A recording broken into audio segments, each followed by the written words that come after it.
Hello, everyone. Welcome to Tea with OTs. My name is Michael Ang. I am an occupational therapist, and this is a podcast for occupational therapists and also OT students and aspiring OT students. So, we have a lot of amazing topics that we have planned for you today. Sort of our spin on this is that we have various OTs coming in to be guests, as well as people in the field and professors who might give some background and insights on how to be a successful student and ultimately a successful practitioner. So at this time, I'd like to introduce my co-host to you, Riza. Riza, why don't you tell us a little bit about yourself? Well, hi everybody. Welcome to our podcast. My name is Riza Manrique, and I am currently an OTD student at West Coast University. Right now, I'm doing my capstone project with the Neurospecialist Institute, and we're working on some outreach efforts, and we're reaching out to various vendors, and we're just connecting with other schools within the West Coast University network. Awesome. Thank you, Riza. So before we get into our first episode, very important question for you is what tea are you drinking at the moment? As of right now, I am drinking a tea latte and I added some collagen to it. Highly recommend. If you guys ever have vital collagen, just throw it into your tea. What about you, Dr. Ang? Well, the tea that I'm drinking right now is jasmine tea. I didn't add anything to it because I feel like you don't need to add anything to tea. It's perfect just the way it is. And the reason why we're telling you what tea we're drinking is because we want you to join us for tea while we go through this episode, because this is once again a podcast for you. We are going to cover many different topics related to student mentorship or passing the board exam, any clinically related content related to occupational therapy, professional development, entrepreneurship, things that you might not hear about because we are trying to give you the perspective from people in the field who have worked in academia, from certain professors, etc. So, just to give you some more background information, I mentioned that I am an occupational therapist. So, I have been in OT for over 15 years. I have been in academia for over 10 years. I started my career at the University of Southern California in Los Angeles, and I have moved on to West Coast University, where I am currently a professor of occupational therapy. So, once again, this is a podcast for OT students, but also for aspiring OTs. So, we'll talk about the interview process, how to get into OT school, how to be successful, how to essentially find fieldwork opportunities, work opportunities, lots of different things that we can essentially talk about. A little bit about my background. I started off with my undergraduate degree in kinesiology with my emphasis in exercise science.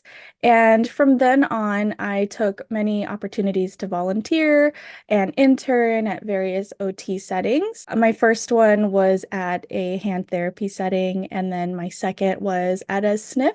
And after I got my hours at a pediatric clinic, what I did was I started applying to various schools, and I feel like that could be an episode on its own.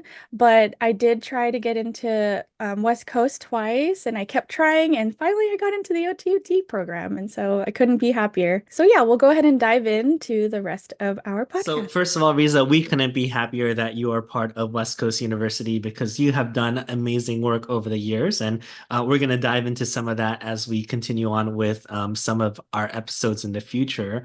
But one of the first things that I want to touch on is that you mentioned that you've worked in various settings, you volunteered at various settings. And that's the thing about occupational therapy, if you're not aware, is that you have this opportunity to work with so many different populations, work with so many different settings. And that's what we want to bring to you guys.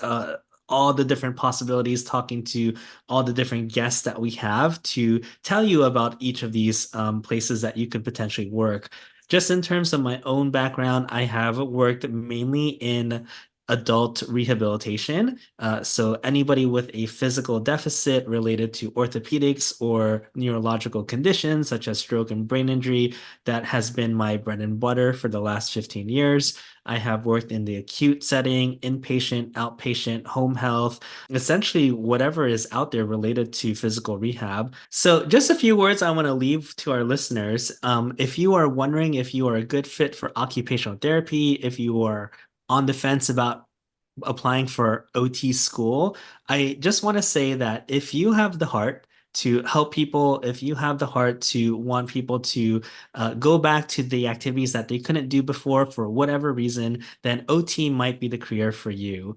I feel like a lot of people who go into this profession, sometimes they get a little bit jaded, they get a little bit burnt out because they feel like they have to do things a certain way.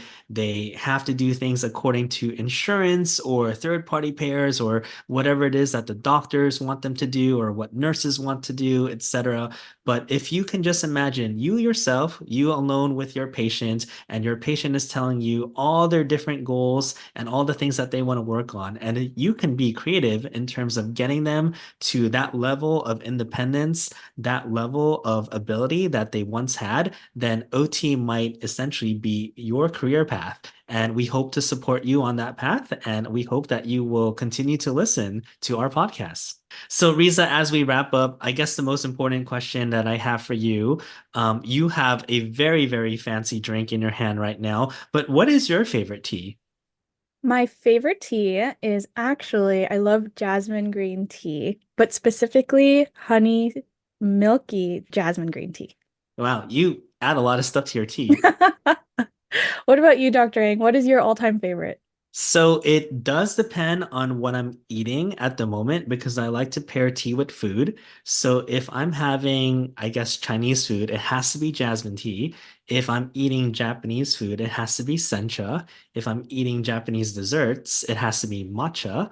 If I'm eating breakfast food, which is probably one of my favorite things to eat, it has to be Earl Grey. So lots of different combinations there. So we have a tea connoisseur over here.